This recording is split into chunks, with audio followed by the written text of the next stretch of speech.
Thank you very much. Before starting, let me pass these notes on to all women that died during the past protestation that happened in Togo, in Lomé, on the 26th, 27th, and 28th of this month. Many women died. They were beaten, and some lost their children, unfortunately. Thank you. As a survivor of body shaming, I can say this theme, being here today, is an honor. And survivor-centered governments recognize that if policies and interventions that respond to injustices such as GBV are made, then survivors need to be part of the decision-making processes.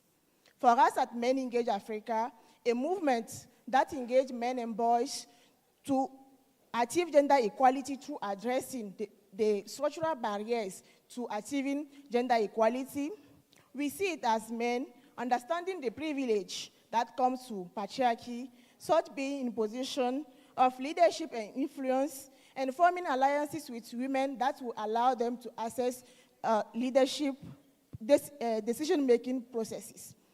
For example, it means in social and structures, drivers, space where we work with traditional and religious to address harmful practices such as female genital mutilation. We need to continuously emphasize that it is human rights violation and reproductive injustice. Women need to work with power, to represent with power, not just to be present. We need to elevate survivors into position of real policy influence, not just as advisors or case studies, but as leaders.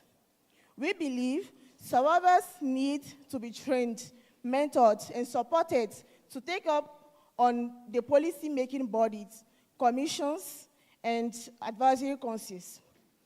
We need to make survivors' participation a mandatory criterion in health, justice, and education, and especially on issues like SRHR, violence, menstrual health, and social protection.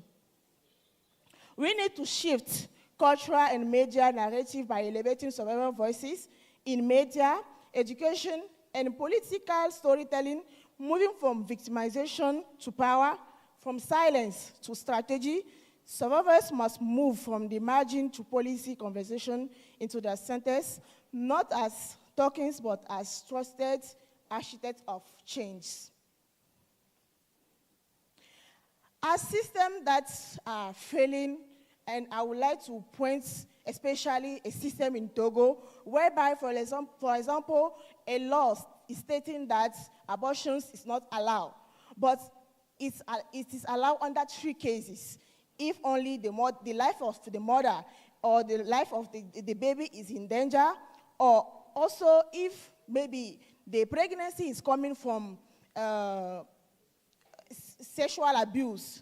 But unfortunately, we can see how even those criteria that are respected, we can see how women will still go suffer to have justice, because for them to be allowed to abort, they have to go under the certification of 3 medical doctors. And unfortunately, it can take up to 3 months. And under those 3 months, the woman can give up on the process and decide you will be re-traumatized, because she was already traumatized by the pregnancy, but feeling again traumatized because she was not allowed to be able to go through the process. And as a result, many survivors are giving up and re-traumatized. As the Men Engage Africa Youth Chairperson, I am committed to ensure that in our advocacy, efforts do not minimize survivors' experience to assumptions and generalization. Thank you.